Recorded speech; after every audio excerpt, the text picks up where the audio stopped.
Over more than a century, Melbourne has been blessed with so many great leaders. Men of courage and passion, displaying those rare qualities that set them apart.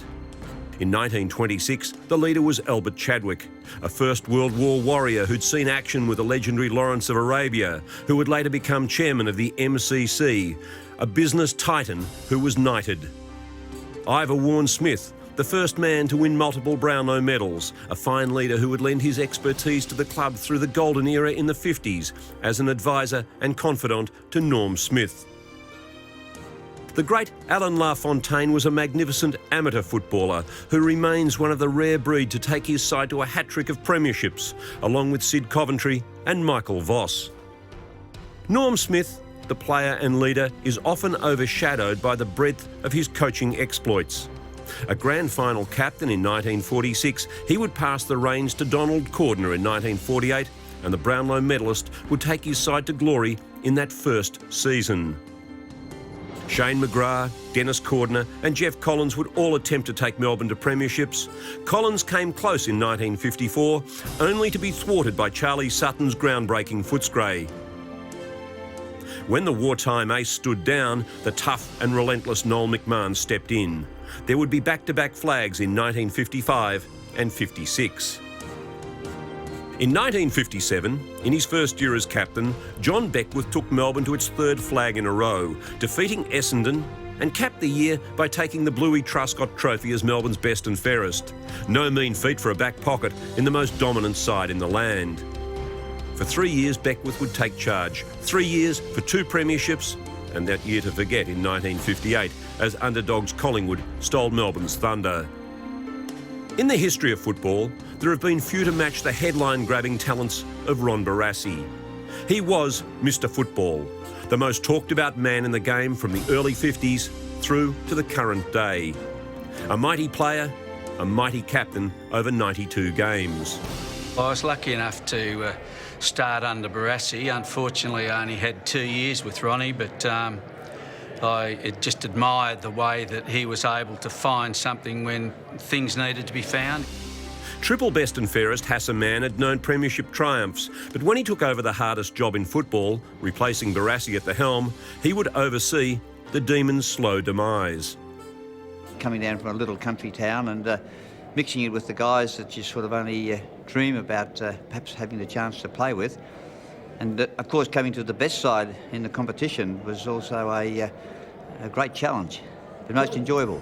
In the years that followed, fullback Tassie Johnson would have a year in charge, defender Frank Davis was there for 3, and Stan Elves won a couple of best and fairests during his 85-game tenure. In his first year, with the 10-year rule in full swing, the Demons had helped muscle up their lineup with the addition of Big Carl Ditterich. His wife at the time was my English teacher at school, and I wasn't game to call him Carl. I had to call him Mr. Ditterich. I had to call his wife Mrs. Ditterich, so I got the Mr. Ditterich out on the training track. How do you do, Mr. Ditterich, when I got introduced, all that sort of stuff. Greg Wells took over when Elves left for the Kangaroos and was happy to stand aside for Ditterich, who returned from St Kilda for 2 seasons as captain-coach in 1979. I came back, accepted the challenge, obviously, and obviously, you know, would have been great to have got in the finals at least. But you know, we knocked on the door, we came close, and we got off the bottom, and you know, we did achieve some. You know, blooded new players, and it was a very interesting time, put it that way. Any game that Carl wasn't involved in, we didn't win. We hadn't won a game without him actually playing out on the arena when he was involved. But be coach of the side, he was a tough man, really tough. Hard expectations on the training track and make sure that we're doing the right thing. And I think it's hard in anyone's book to be a captain coach of a side. And probably the 2 years there told a story. If he had his time again, I'm sure he would have retired from playing and become just a coach out and out. When Ron Barassi returned as the Messiah-elect in 1981, there was an obvious choice to take over the leadership role. Over 15 seasons, we were treated to the grace and elegance of a man born to play the game. Not the biggest and far from the strongest, Robbie Flower took football to a new level.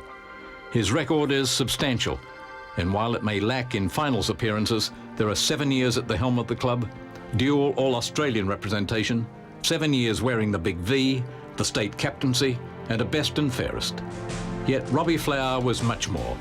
In those dark days of the 70s and 80s, he embodied all the hope supporters could muster, and how often he delivered. Wells, it's too long, but a good mark taken into Flower. Flower goes up very quickly to go for a long run, trying to get him down the cross, but he's getting a bit of trouble. Now he's clear, but there's no one there to kick it to down the full forward zone. I'm not kidding. Now he's found... There's a wide hand pass, finds Robbie Flower. A left foot kick from Flower going goalward, a beautiful kick. The ball back now, across up the ground, a poor kick from Roberts, finds Flower.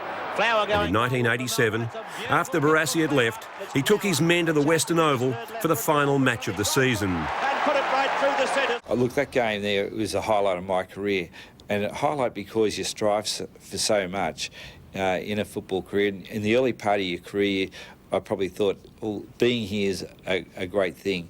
Once you're there and you're cemented into a side, the next thing is to have success. So our success was to make the finals, and that game out at Footscray was the achievement and the culmination of all that hard work throughout the years to actually get to the finals. The games record holder at Melbourne had done it the hard way. 270 games without a finals appearance. 12 months later, under Greg Healy, Melbourne would play off in the most lopsided grand final in history, thrashed by Hawthorn. In the years ahead, Melbourne's leadership group would be the most stable in football. 3 men taking charge for nearly 20 years. Gary Lyon was adored by his men and over 9 seasons led the club in 119 games.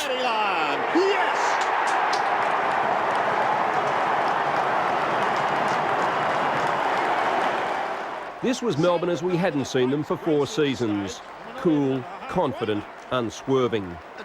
It's Ragoni up towards half forward. Lyon takes the mark. He too doesn't appreciate the close attention. So they need to get a win. The kick forward, it could be fortuitous, it is. Gary Lyon takes the mark. The soccer off the ground was from McDonald. So Gary Lyon from 30 metres directly in front. No mistake for Gary Lyon. His first for the afternoon. Long kick towards half forward. Lyon and Dean. Dean almost a superb mark, but Lyon comes away with it. Down towards Jakovic, it clears here and his marker and bounces through for a goal. Alan Johnson puts a lovely kick forward. Lyon, a glorious mark. He rose from shy country lad into one of the faces of football Australia-wide. In 1998, there would be more significant changes. After debilitating injuries had all but crippled him, Gary Lyon stepped down as captain. He would play on under Todd Viney. From a somewhat selfish perspective, I guess, I'm hoping that it will help me prolong my footy career beyond this week and beyond this year, maybe. Todd Viney replaced Lyon in 1998 and in 2000 stood aside for the burly David Neitz. Neitz had come to the club from Parkdale and in his first year had been the club's first ever Rising Star nominee. In 2000, he was the grand final captain. His attack on the ball would be inspirational to all who played with him. And when he stood down, mid-2008, he'd played more games, kicked more goals and led the club in more games than any man in 150 years. Obviously the records that I've been able to accumulate as I've been going through have been huge, so and it's something that you would never think that would happen when you're first starting out. So to be the Melbourne Football Club, the first football club in the competition, you know, invented the rules to the game and games records, captain and goals, it's something you would never dream of.